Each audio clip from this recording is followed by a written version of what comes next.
Okay, so welcome to the ladies' Parsha Shiur. Parsha Lech Lecha. Lech Lecha is really it's a fun Parsha. It's fun. It's freilich. It's happy. It's a happy Parsha in a way. It's on page 66 in the Gutnik Chumash. 66, 67, yeah. And why is it happy? Well, basically it's happy because we are living with Avram Avinu every day of the week. Rabbi Shneur Zalman of Ladi once came out, the founder of Chabad, he came down to shul one day and he told the crowd, he said, we have to live with the times. Hey, that's what he said. We got to live with the times. And everybody was a little puzzled because he didn't explain himself. And then nobody asked, well, what does that mean? Certainly not the Sunday Times or the London Times or even the New York Times, which didn't exist at that time. So what does it mean you have to live with the times? So it seems that his hello, hi, come in. Yes, you hello, how are you? Yes, we've got a few, unfortunately, a few absent today, but we have a few online. That's why we've started the class already. Okay, we're on page 66 and 67 in your Gutnik Chumash. And we're talking about living with the times. I see you've got what times? The Jewish news. Yeah. Okay. Yeah. So Rabbi Shneur Zalman, he came to shul one day and he said we should live with the times. And so in the end, what happened was I believe his brother-in-law possibly came and explained to the Hasidim that actually, what does he mean, live with the times? It means you've got to live with the Torah times. Live with the Parsha. Live with the Parsha of the week. You've got to live with it. In other words, there's lessons, there's inspiration, there's all sorts of things we can learn from the Parsha, and even the daily Parsha, even what goes on. So the Rabbi was saying, it's that funnily enough, in the first portion of the week is the first portion, which is Bereshis, yes, that's fun. That's a great Parsha as well. It speaks about creation, Adam. But the only problem is the end was not a very good ending because it starts speaking about all the corruption and violence that was in the time of Noah, right? And it speaks about the fact that God decided he's going to destroy the world, right? Then, of course, Noah, the Parsha of Noah doesn't start off very nicely because it's the whole flood. But it ends off with Avram, which is great, which is amazing. But Parshas Lecha, Rabbi said, the whole Parsha is freilich, it's fun, it's wonderful, it's inspiring, because every day we're living with Avram Avinu. Yeah, every day we've got Avram, and that is an amazing thing. So Lecha is a fun, page 66, 66 and 67. Oh, yeah, of course, and Sarah as well. Yeah, 100%. Yeah. Well, Abraham and his life, Yeah. Yes. Okay, so now let's understand this. Parsha Lech Lecha means to go. And this was one of the biggest challenges, really, for Avram, was to leave his family, leave his home, leave his family. Actually, it was the second time he was moving. Excuse me. Yeah, of course. He was moving, it was his second time already, because he had already left Ur Kasdim. His father took him out of Ur, which is in modern-day Iraq, because he was basically being persecuted by King Nimrod, and he was being harassed and harried, and it was not a good situation. So he had to leave. It was a bit like Pikuach Nefesh. And he moved to a place called Haran, which is in northern Syria today, approximately, I believe, northern Syria. And then Hashem said, and he was doing very well there. Avram was doing fantastic. Hashem said, no, I want you to leave. Leave, go, and I'm going to take you to a place where things are going to be amazing. I said, but things are amazing here. He was doing great. He was bringing all sorts of people under the fold. He was wealthy. he had everything really. So it was quite hard for him to have to leave. And Lech Lecha, people have made tried to understand what does it mean, Lech Lecha, go to you. In other words, what's the to you business? Lech Lecha means, in other words, it'll be good for you. Yeah, it will be good for you. Even though really, when sometimes you go on travels, if you leave home and you don't know where you're going, it could be very challenging. You could lose money, you could lose your health. A person could forbid these, it could not be a very good thing. But Hashem said, don't worry, everything's going to be hunky-dory. It's going to be wonderful. And what does it say? It says, you should go in the very first verse, verse 1, chapter 12. You should leave your land, and the place you were born, and from your home,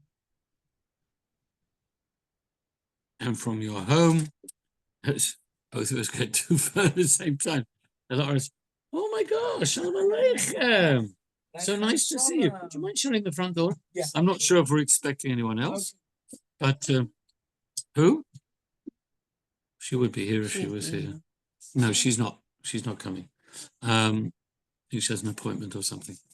So nice to see you. Welcome. Thank you. Great. How uncomfortable it is to travel. Yeah.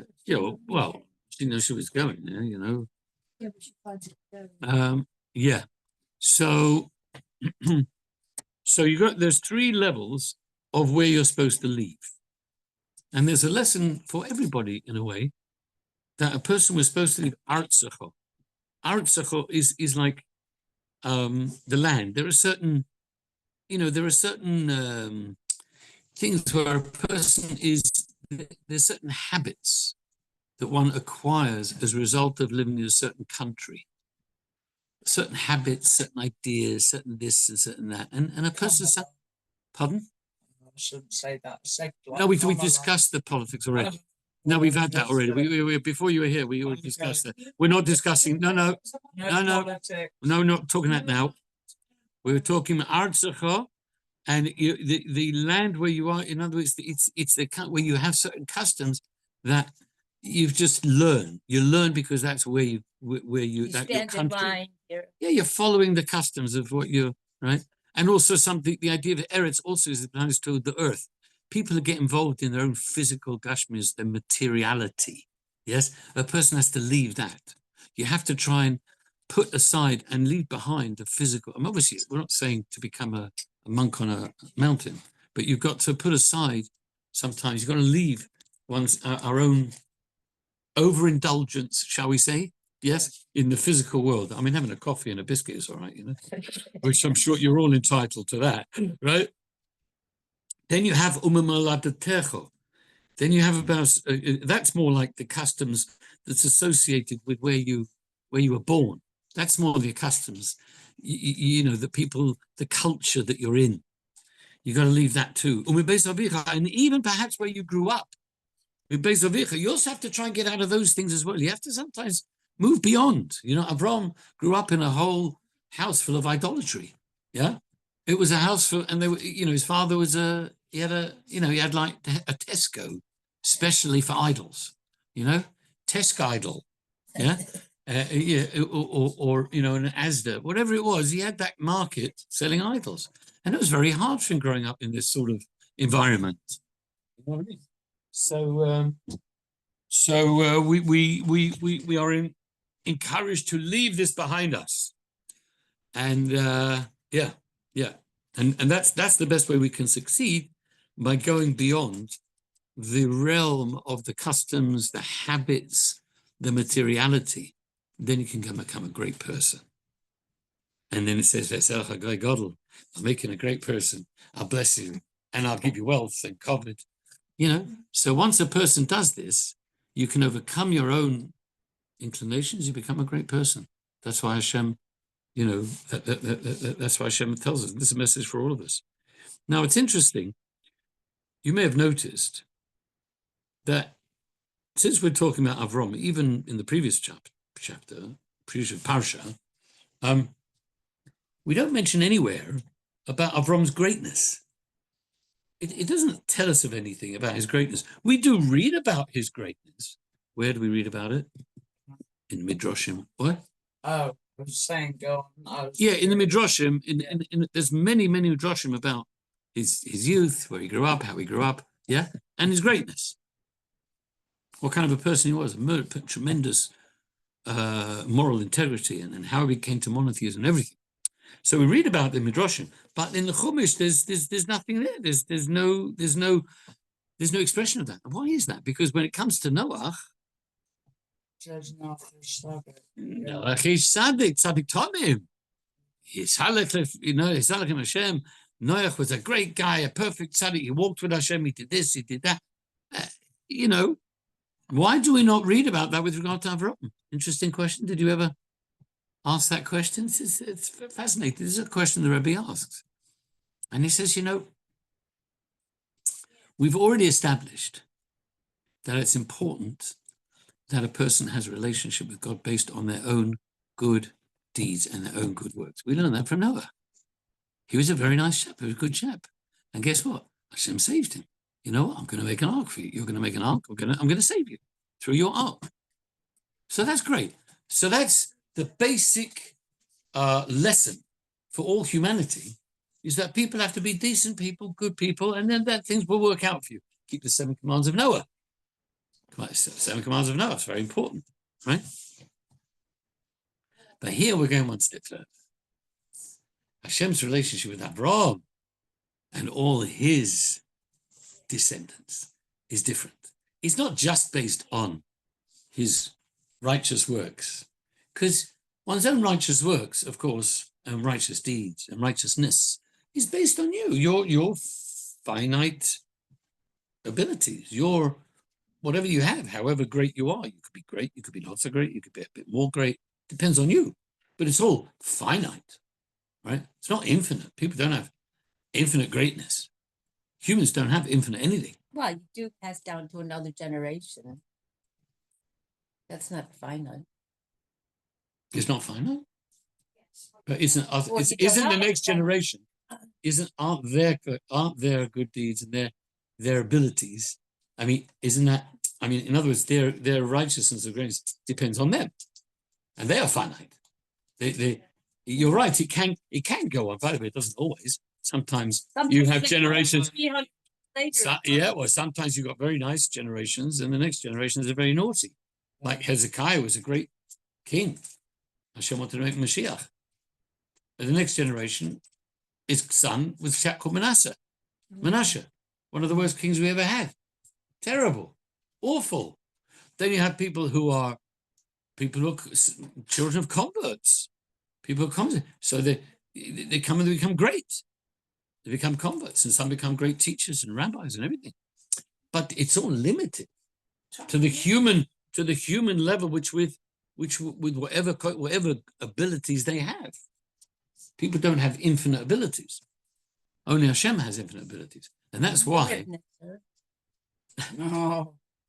And that's why the Torah comes along and says, Lecha, that our relationship, my relationship for you with the Jewish people, is not going to just be about your goodness, good deeds, because that's finite. That's your perspective.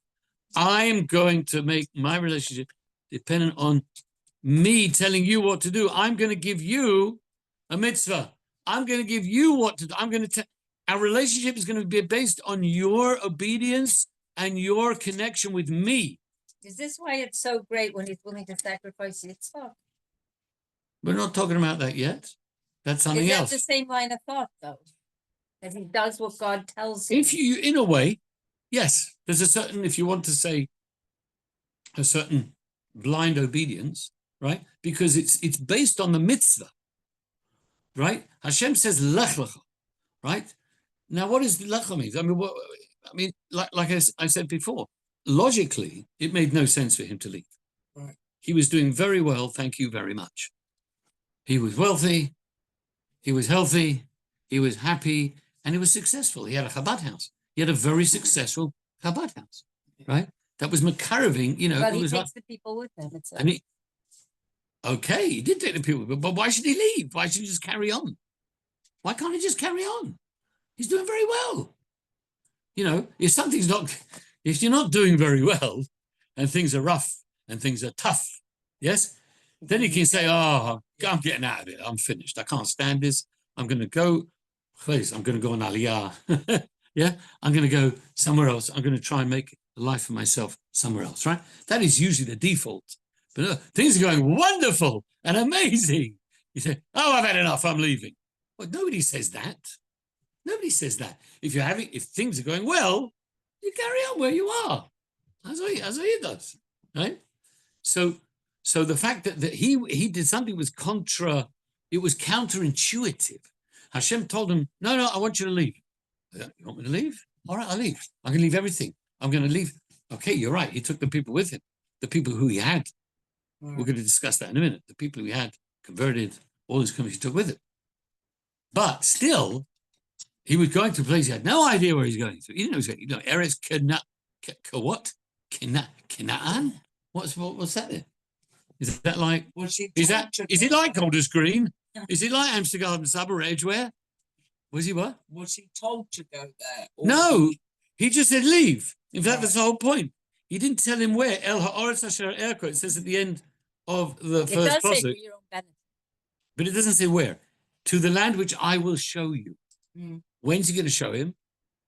Well, he didn't show him until he got there. I presume he told him prophetically, turn left, turn right, straight, yashar, yashar, right? Just go yashar, yashar. Keep going. All right, you're on this road now. I'll let you know when to stop.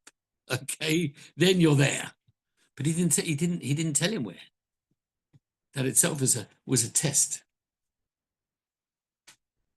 Like imagine like I said, imagine you're doing very, very successfully, doing very well, and you get something, get up and leave.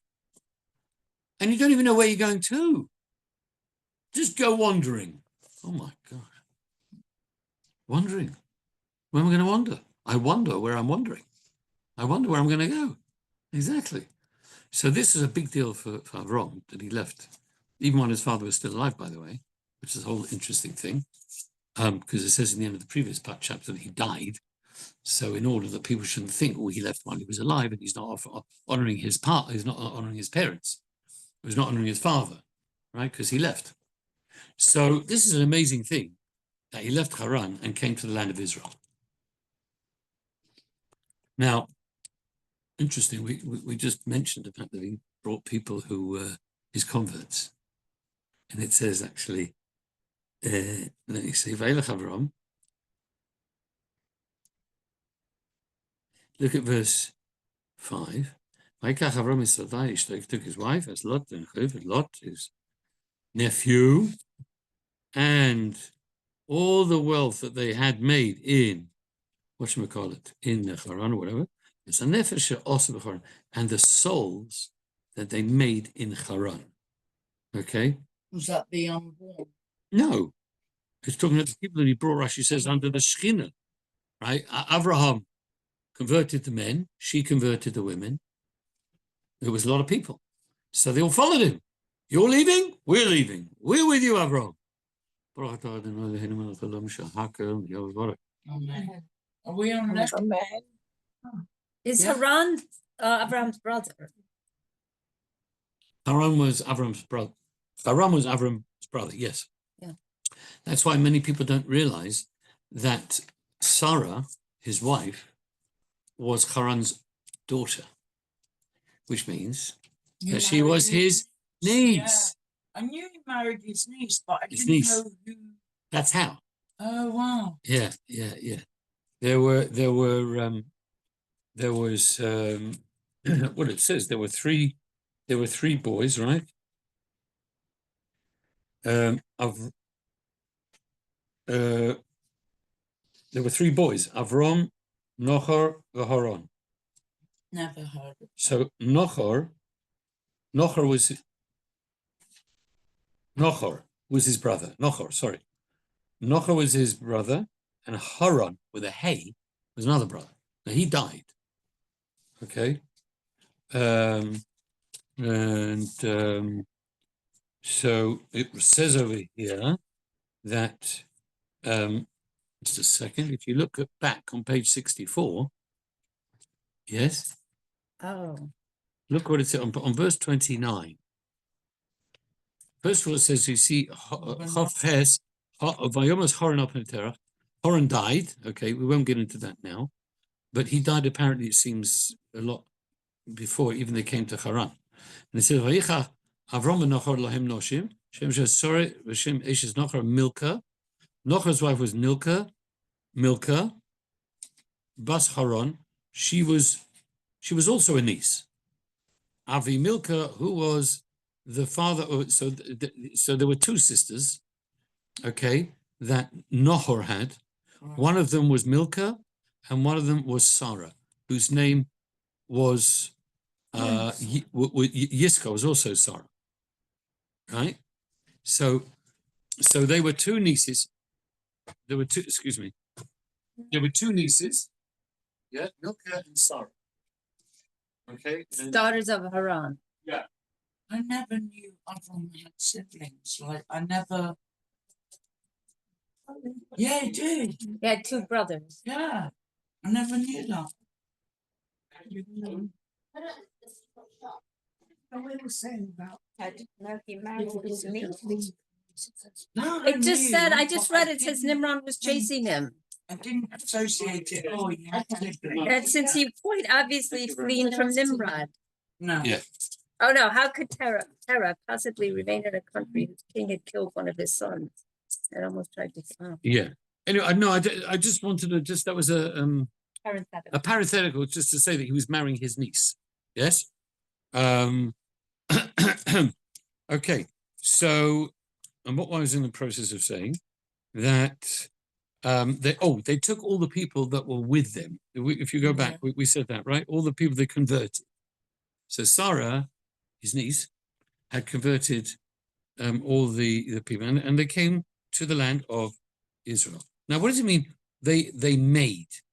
Now, I'll say they made him. They made, and we talk about as being converts. Yeah, there's not bris milah yet, right? No. That Abraham. It says Rashi says the very last line. Can you read for those of you who read Rashi? Okay, the last line of the second column. It says Male aleim hakozgi asau. The Torah considered it as though he, Avram, had made them. Right. Yeah, that's why it says the souls who they made in Haran. What do you mean they made? He means they made them because he converted them, so he made them. Yeah, when you convert somebody, when you teach somebody Torah, it's as though you make them. Now it's a very interesting thing because there's another statement elsewhere where it says that when you teach Torah to somebody, it's as though you father them or you give birth to them. So which one is it? Both. Is it both? It's different stages. It's different stages. You see, Moshe, who it says, it taught the sons of Aaron, and it's as though he gave birth to them, as though he fathered them.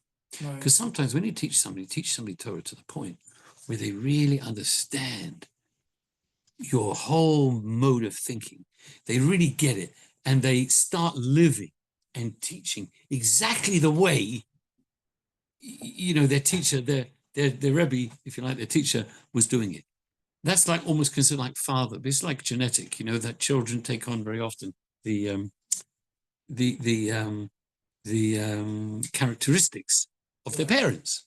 Yes, so that's how when you can teach somebody to the point where they become really, really your student, your disciple, your protege.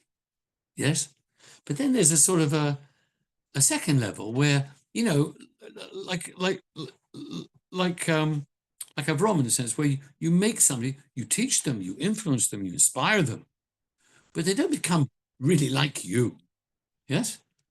So it's like, also like you made them. What do you make something? If a potter makes a pot, or somebody makes something, do we say the thing they made is like them? You don't say a pot. Wow, look at that pot. Their style, maybe. No, but you don't say the pot is like the No. potter. Wow, look at that. You can see the style, yes. The style, this potter makes it that way, this potter, fine. But the thing you make doesn't show in you. Yeah. it may indicate who the, and he said, well, that was he must have been a great person. But you look at the Mona Lisa, he said, okay, all right, Leonardo was a good guy. He was the artist, but you don't look at her and think, oh, she must represent him. You know what I mean? There was a theory that it's self-portrait of him. It is. How could that be? They just said that. Was it trans? Is it? It was possibly it was his face or something. Oh, His face as a woman? Yeah. Kind of. Oh, yeah. Definitely woke contemporary theory, that would be. God. Okay. But I think the idea is clear. When you make something, it doesn't show who you are. So this was the level that Avram converted people. He made them. In other words, he certainly inspired them. He certainly changed them. And so much so they came with him. We're not staying here without you. They felt they needed him, right? But presumably it's on a different level. It's not the same level, yeah, that they did, as Moshe had done when you teach somebody. Now, we all know the story. They came to Egypt. Sorry, they came to the land of Israel. And what's the next thing that happens? What's the very first thing that happens, or that we read about when they came to? I'm just reading. Well, no, put it this way. He comes there and he goes around a bit, right? He goes around and says he went to,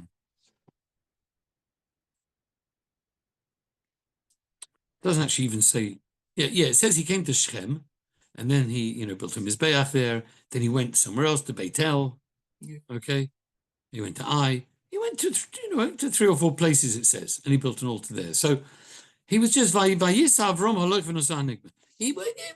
was basically traveling around. He came from the north of the country.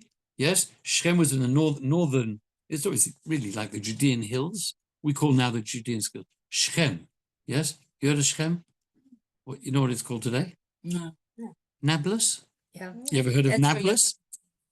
Exactly. Shechem is Nablus today. Yeah, they called it. Yeah, that's where Joseph is buried. Correct. So that was the very first place that Avram came. Okay, and then it says he gradually went south. Yes.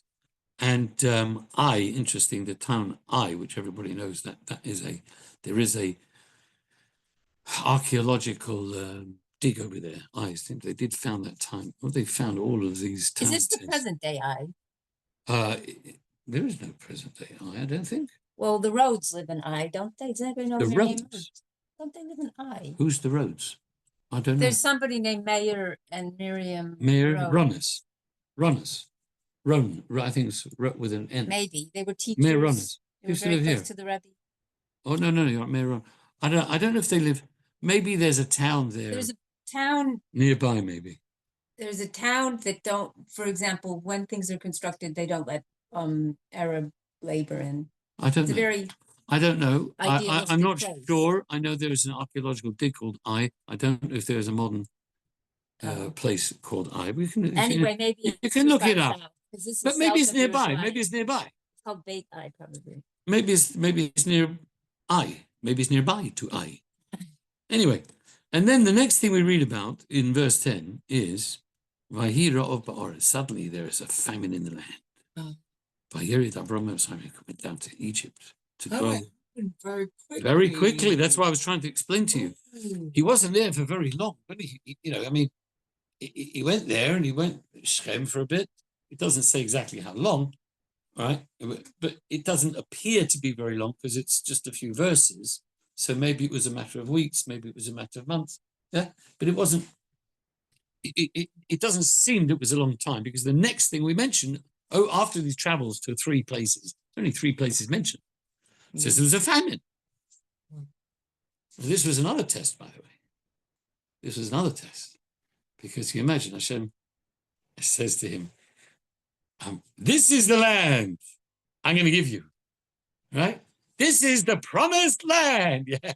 And then, 5 minutes later, there's a famine. Oh, this is the promised land.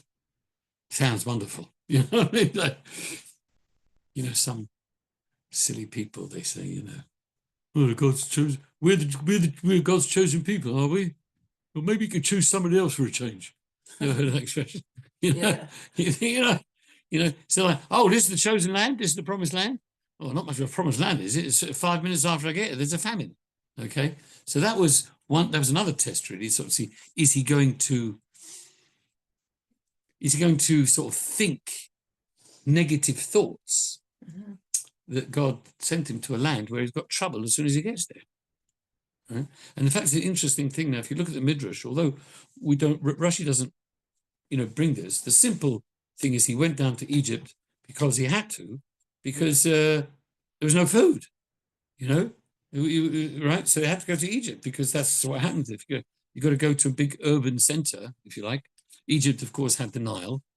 There was never, well, there were famines there, as we read about. Yeah. Yeah, but presumably those famines, there was always a safety net. Yes, there was always the safety net of the Nile. But it did turn to blood. Yes, it did turn to blood. Thank you. But Yeah, so they didn't grow much. yeah, until it turned to blood, Yeah. there was always a safety net. Until that one year when the Well, Jews it were was the longer 10 than plagues, one. when the 10 plagues, it turned to blood. Yeah. But there was always, historically, the safety net of the Nile. Do you agree? Yeah. Thank you. And well, What- where did it start from? Where's Haran? What's that? we said modern day Oh, yeah, you weren't here yet. Syria. Syria. Oh, It is now, modern day Syria. Right. It wasn't Syria. There was no Syria. Yeah. It was later the Assyrian Empire, whatever. Yeah, Right. yeah. But I think it's modern day Syria. I believe so. So southwest Syria. You can look at it, yeah, because there's also, I think, an arc. In fact, there might be a town there now actually called Haran. I'm not sure. oh. Yes, as we also said earlier. I'm a, Oh. or it was in Iraq. Yeah. Oh, He- really? Yeah, well, modern day Iraq. Yeah, that was where or they know where it is. So that was in modern day Iraq. Then his father took him out of there to whatchamacallit, to Haran. And then from there, so he moved twice, right? Some even say actually he moved back to Ur. We won't get into that. And then he moved. Okay, but we won't get into that Well, now. can I just say, this name Haran, is that his brother's name as well? No, I said with a hey. Hey, Haran. Haran. He really is. Haran is the town. Okay. Hey, Haran was the bro. No. He was the bro that died. Okay. And then you got Nochor, which funnily enough is the same letters as Haran. Yeah. Well, it is. If you look at I Nun didn't say so. Nun Leches Reish, I take your word. Haran Ches Reish Nun. Yeah. It's just backwards. But I'm not sure if there's any significance to that. I haven't seen any. And the question is, then he went down to Egypt. Some actually say, after the Ramban says it was actually not a good thing that he went down to Egypt. Because of his wife. No, Oh. because he shouldn't have gone altogether. He right. should have stayed, even though it was tough and it was hard, blah, blah. He should have stayed in Eretz Yisrael. And the fact that he went down was considered, according to, as I say, Nachmanides, he's basing himself on the Midrashim, that he should have had enough faith in Hashem, that he'll take care of him, look after him. And the fact that he went down to Egypt was a sort of the fact that Jews later on had to go down to Egypt en masse and stay there, be there enslaved, was because that Avram went down to the land of Israel. Okay? Rashi does not really seem to hold this view, as I said to you before, that it was for him, it was like a necessity, he needed to go down and finish. There's no, right? And that's when he says, of course, that when he said to Sarah, to pretend to be sister. Mm. I want you to be my sister. So, and of course he meant sister. You could say, well, is he lying? Funnily enough, he did the same thing later on. You read in a subsequent Sedra. Because it happened twice. It was Pharaoh and Abimelech. There was, right? It was like Gerar, I think, or on the way to Egypt. So there was another king there called Abimelech, and he did the same thing. And then he said, but really she is my sister, like sister in the sense that she's mishpacha. Yeah. Because he was marrying his niece, as I say, right? So, okay, so in a sense, you say it wasn't technically lying because you sometimes call the broader family your family, okay? So he knew that if he says he's the hubby, right, the Egyptians not particularly don't care too much. That's right. And she think, look, she's a great lady. She's very pretty. She could make a nice wife. Well, times For really Pharaoh. so rough. For Pharaoh. She's going to make a night, and he's the ultimate guy. He's the boss. So yeah, we're going to bump him off, take her, finished. They didn't have any. Well, there's no police in those days. They weren't going to have MI5 and the Metropolitan Police coming after you.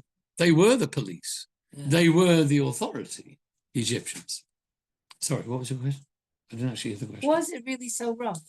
Yes, that's what we read in black and white. Yeah, I know. The girls must have just stayed home all the time.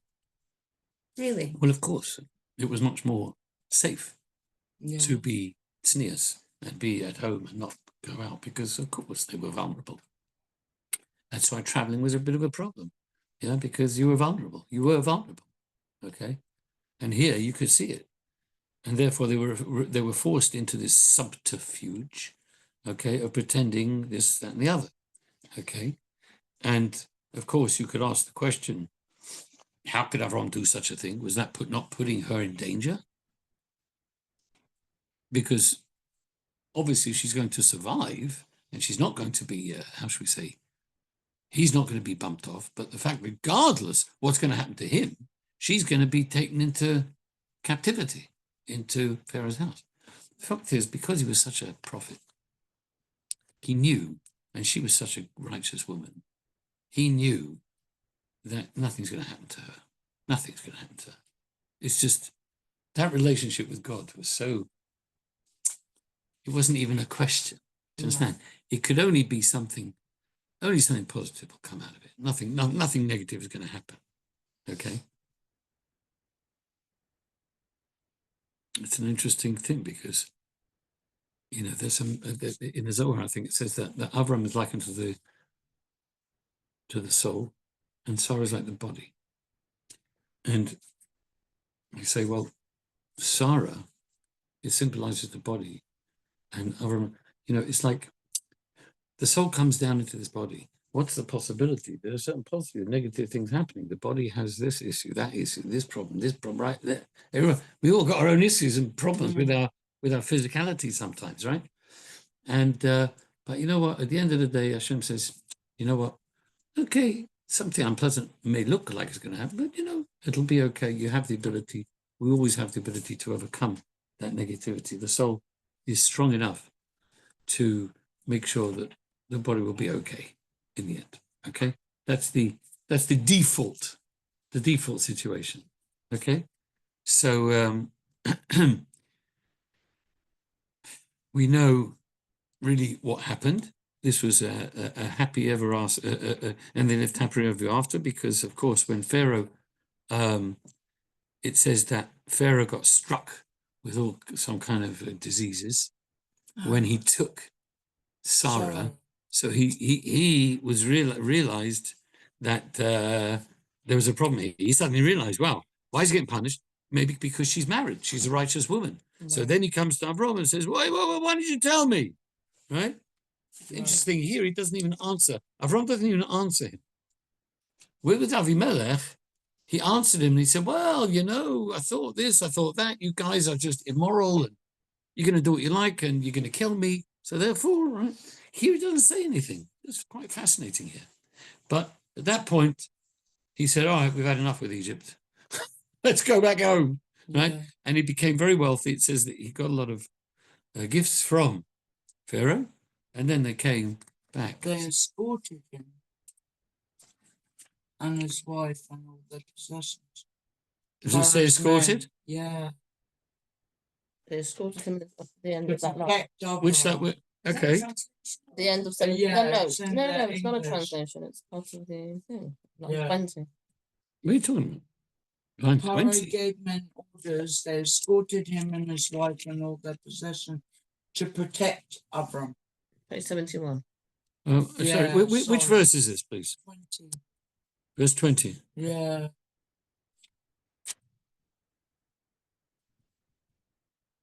So the word interesting, it says, Kizvai shalchu. Yeah. The Hebrew word shalach means to send. Yeah. To send. But I guess the idea is when there is a mitzvah in Judaism, is that when somebody leaves, You see them off. you see them off. Yeah. You sort of escort them. Yeah. Now, in the old days, they took this very seriously.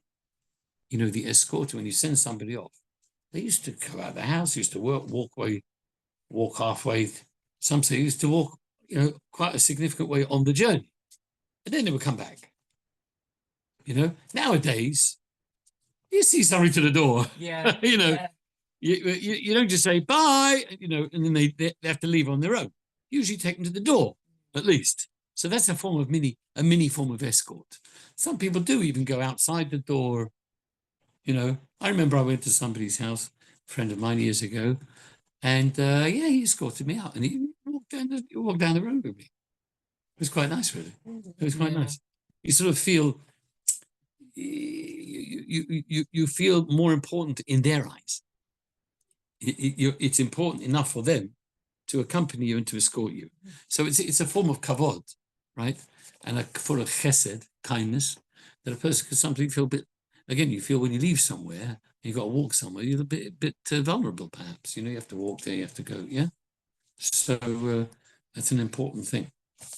Okay. So then we come to the next story, of course, where we have Noah, Lot. The Lot. next chapter. Is it? It's not the next chapter, it's on the page 72, 73. Right. Lot, who was Noah's nephew. Okay. I think he was the son of Haran? I think he might have been the son of, did it say he was the son of Haran? A second. Yeah. Yeah. Wait, is she Sarah's brother then? No, is she? Well, it's funny that it says his brother. It doesn't say which brother. But No. it could have been Sarah's brother. It could have been Sarah's You would brother. know that though. You would. Why? I don't know. It'd just be common knowledge. Well, okay, so either it was his nephew from Nahor. Nahor. Sorry? Yeah, his son. It doesn't say who his father was. It could be I'm looking for a diagram. I'm looking for Family tree. I'm looking for a family tree over here. But anyway, he was either his nephew from Haran, which I think probably because he didn't have a father, so he felt pity on him. He decided to take him with him, as opposed to Nahor. Although, yeah. Anyway, so one of the two. That doesn't really matter. It doesn't really matter. But Lot, what happened here was that Lot and Lot had farmers, his children and his farmers, and there was a whole bit of an argy-bargy. Now, for some reason, they felt the land was not big enough for both of them. No. This land ain't big enough. This town ain't big enough for the both of us, right? Get out of here, right? It wasn't a town. It was the whole land, that whole area, which was the Judean mountains.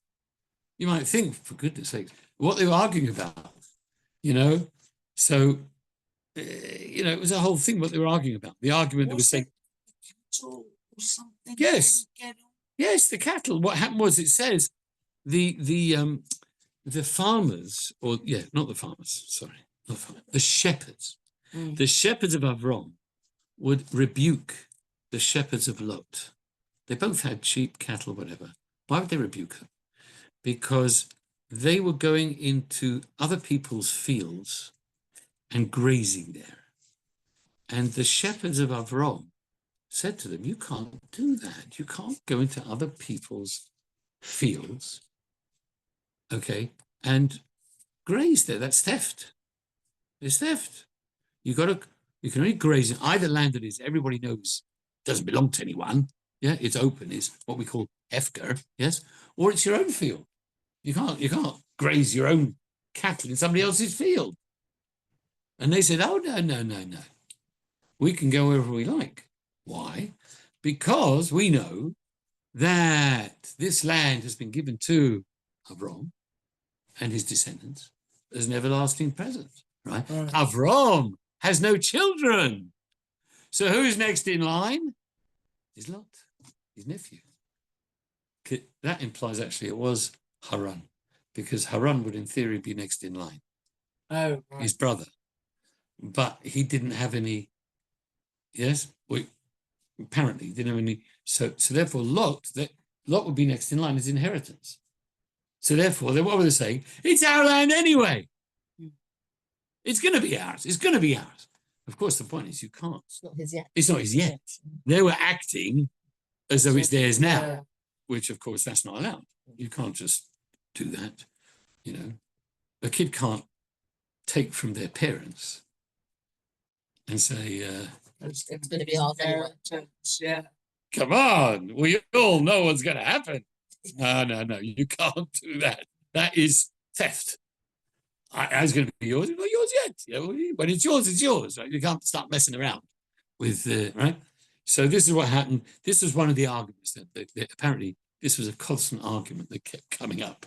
Okay. No. But eventually, Avram comes to Lot and he says, look, my dear nephew, come on, let's stop messing around here. Go on, you're going to choose part of the land that you think is the best where you want to choose, and I'm going to choose where I'll hang out wherever you don't go. I'll be nearby, don't worry.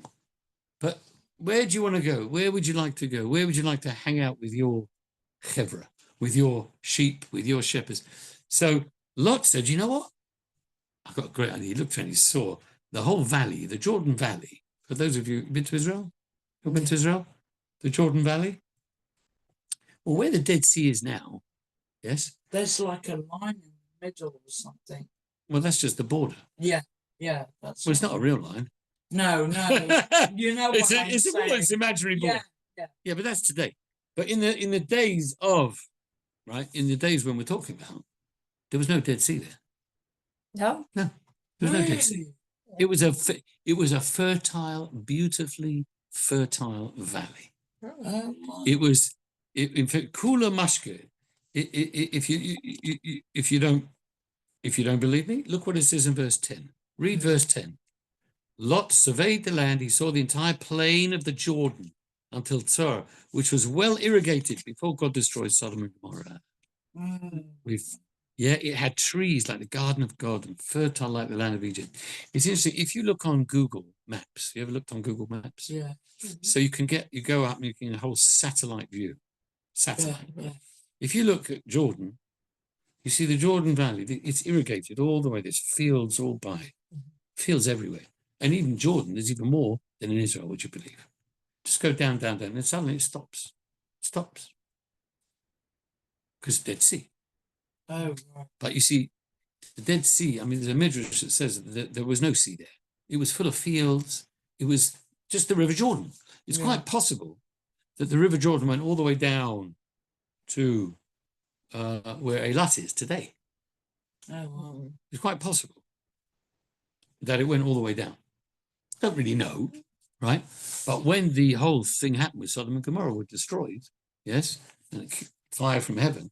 So some say there was also a bit of an earthquake, and that caused the water, and it caused everything, caused a whole botch up of the whole system. So all the fields were covered with potash and salt and everything, right? Right. And then that's how the sea came there, as a result of there being that kind of earthquake, mess up of the Jordan River and everything, right? But before that time, it was fantastic. It was a beautiful place. In fact, that was one of the reasons why they were so inhospitable there. Because it was gorgeous. It was a lovely. It was so lovely. I always thought it was like what we call the S. Diego mentality. You know, San Diego. Right. Because if you go from LA, it's along the coast, you see that it's like this haze. It's very, very beautiful. Look, there's a certain beauty of the desert, right? There is a beauty of the desert. You know, the Masada, the desert. No, when you you see the Jordan Valley, you can see it. As you're driving down the valley. Oh, yeah. It's very hot there. It's very hot, but it's very beautiful. And lots of agriculture. Jericho, all around Jericho area, but all very nicely, right?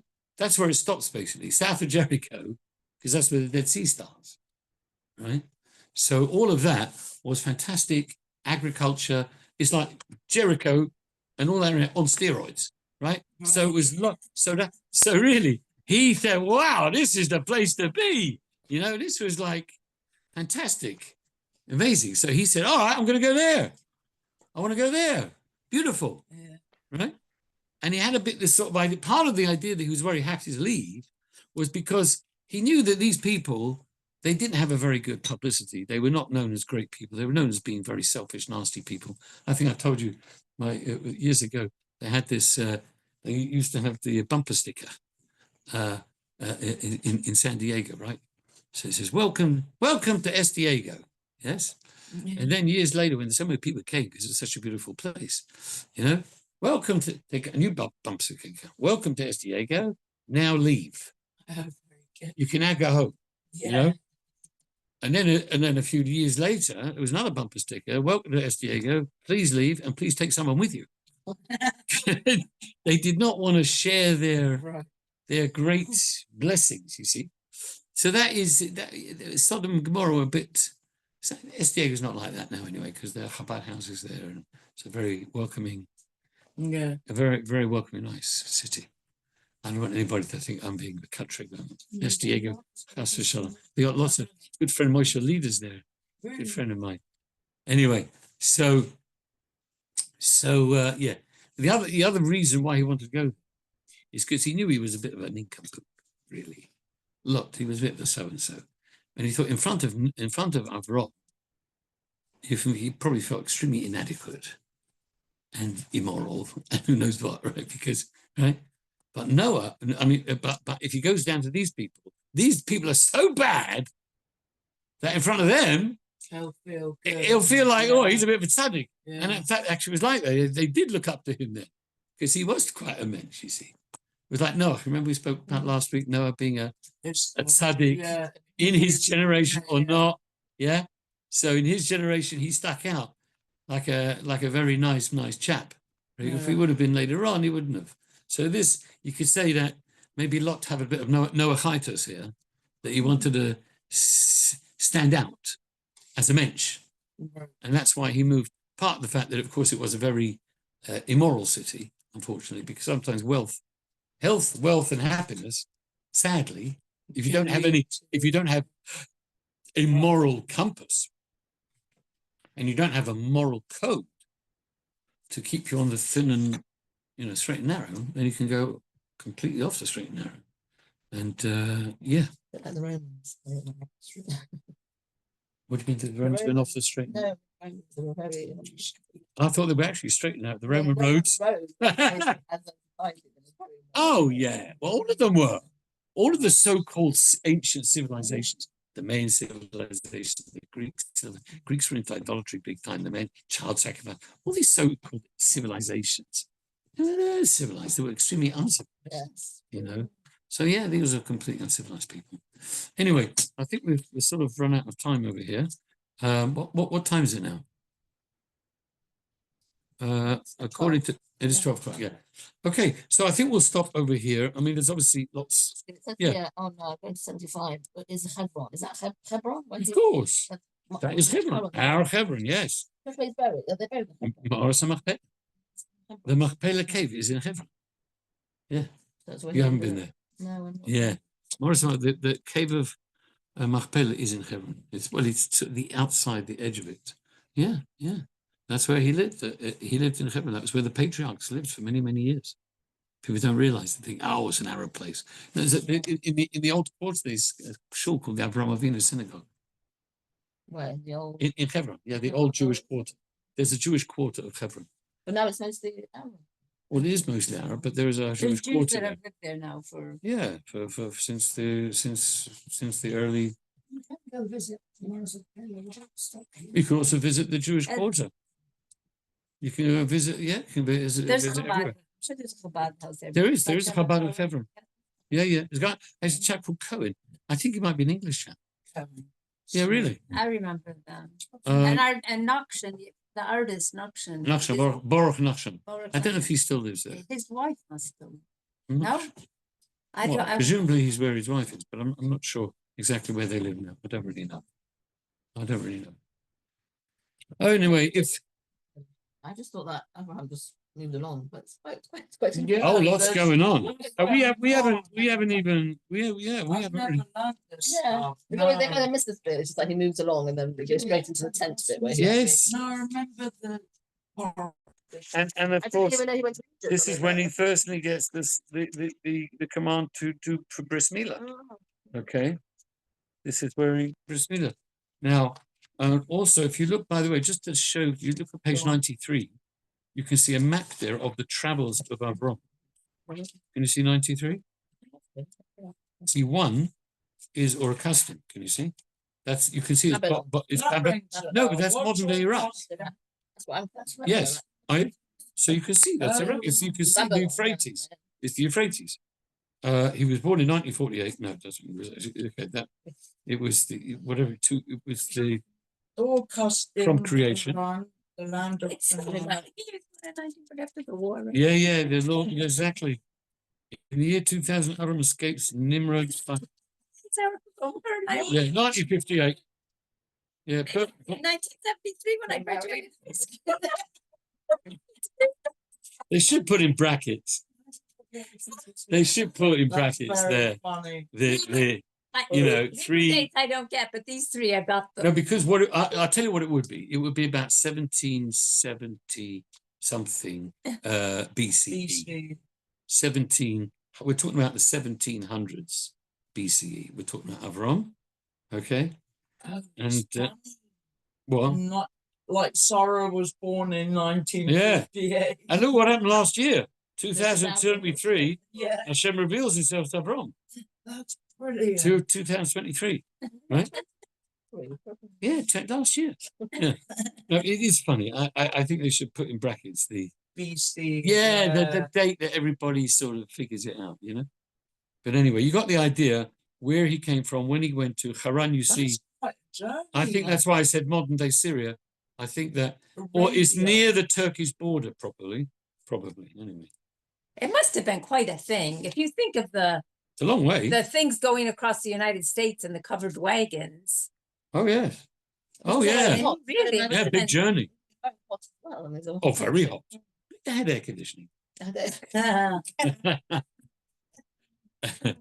Well, you know, on a donkey. or no, a camel. it's funny. How did they survive without air conditioning? The truth is, it was hot and dry. It's dry because it was desert. Yeah, Hot and dry Alzheimer's like Is a that. lot easier than hot and wet. Yes, Yeah, yes. You know, but you yes. do need water to Africa- survive. Of course, you need water. Water, no question, you need water. Okay. Uh-huh. But no, the heat is dry. You don't.